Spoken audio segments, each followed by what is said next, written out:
Kisii School, Tereri High School, Cardinal, and many other schools from Kisii did not let me down.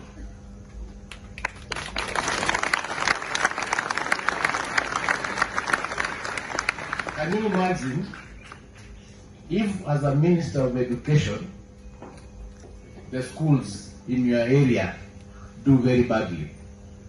Can you imagine what accolades one would get in a situation where the schools from your area, as Minister of Education, fails you?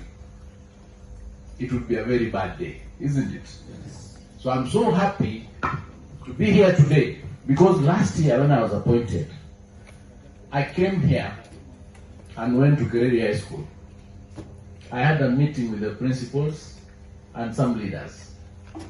I told them Kisii has had a very bad reputation, and that reputation is not deserved. It was a reputation where every person in the country used to say that Kisii's or schools in Kisii wanaiba mitihani. Hiyo ni kweli ama ni uongo? So nikakuja nikaongea na principals. Nikawaambia tafadhali, mwaka huu watoto wetu niko sure kwamba kama mmewafundisha hawatahitaji kusaidiwa kufanya exams. Ambia parents, ambia walimu, ambia kila mtu awache watoto wetu wafanye exams ndio wapate ile grade yao ambao ni yao. So the principals listened to me and they spread the word. And for the first time in the history of Kenya, the exams of 2024, there has not been a single complaint, a single finger pointing to the Kisiis that we were looking at.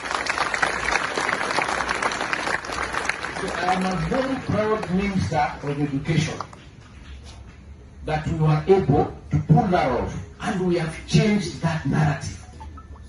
Now people know that the results that you got are your own results, and people from Kisii are able to pass just like any other person in the country.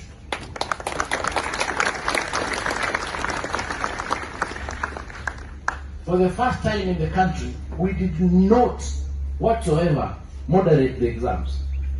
We had a meeting and I spoke to His Excellency and we agreed that let the exams come out the way they are.